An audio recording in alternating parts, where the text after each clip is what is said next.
नमस्कार मुलांनो, आज मी पुन्हा एकदा तुमच्यासाठी एक छानशी गोष्ट घेऊन आली आहे। आज एक मस्त गोष्ट आहे। एक गाव होतं, सुंदरसं गाव, आणि त्या गावाजवळून एक नदी वाहत होती आणि त्या नदीच्या मध्ये एक मोठा खडक होता। त्या खडकावर एक खूप जुनं प्राचीन असं शंकराचं मंदिर होतं।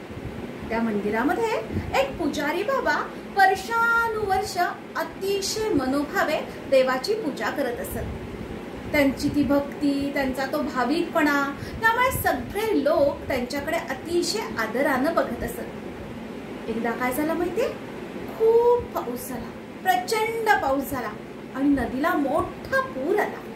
पूर आल्यानंतर तो जो खडक आहे, पाण्यामधला जो खडक आहे, त्याच्यापर्यंत पाणी आलं। पूरच आलेला तो सगळे गावातले लोक घाबरले की अरे, आपल्या सगळ्यांचे लाडके पुजारी बाबा त्या मंदिरामध्ये अडकले, त्यांना तिथं थांबून कसं चालेल। मग 4-5 लोकांनी काय केलं, एक छोटीशी नाव घेतली आणि ती नाव घेऊन त्या मंदिरापर्यंत आले। खडकावर चढून म्हणाले, बाबा बाबा, आम्ही तुम्हाला घ्यायला आलोय, खूप पाऊस पडतोय, चला ना तुम्ही आमच्या बरोबर।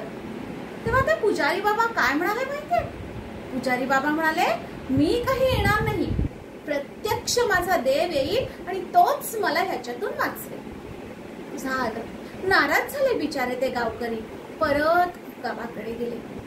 पावसाचा जोर वाढतच होता, पूर वाढतच होता।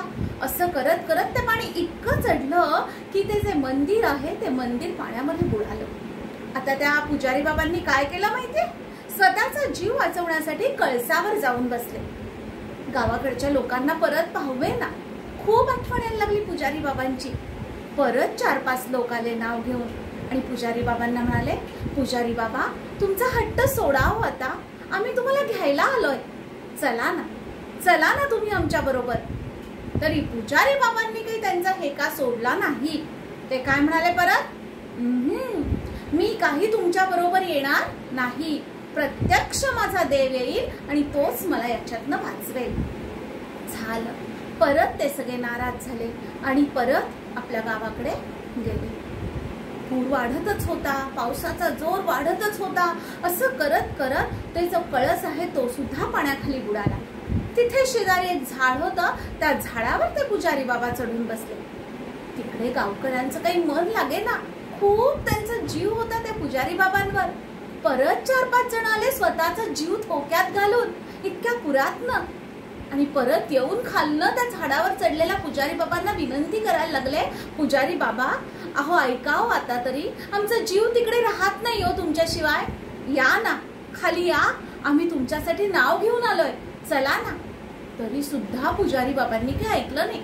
ते म्हणाले, माझा प्रत्यक्ष देव येईल आणि तोच मला ह्याच्यातून वाचवेल। झालं, शेवटी नाराज होऊन गावकरी परत गावाकडे निघून गेले। आता मला सांगा मुलांनो, काय होणार आहे असं वागल्यावर? व्हायचं तेच झालं, खूप आणखीन पूर वाढतच गेला, पाऊस वाढतच गेला, ते झाडही पाण्याखाली बुडालं आणि पुजारी बाबा सुद्धा पाण्याखाली बुडाले। आता एवढा देवावर विश्वास म्हटल्यावर स्वर्गातच पोहोचले। स्वर्गात पोहोचल्यावर तिथे देवाला त्यांनी विचारलं, हे रे काय देवा म्हणे, मी तुझी इतकी वाट पाहिली, पण तू आला का नाहीस मला वाचवायला?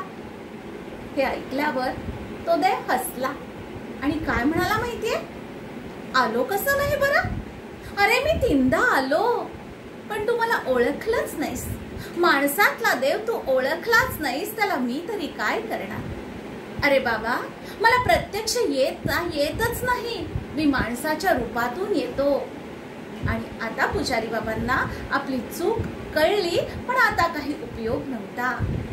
मुलांनो, आपण काय शिकायचं या गोष्टीतून?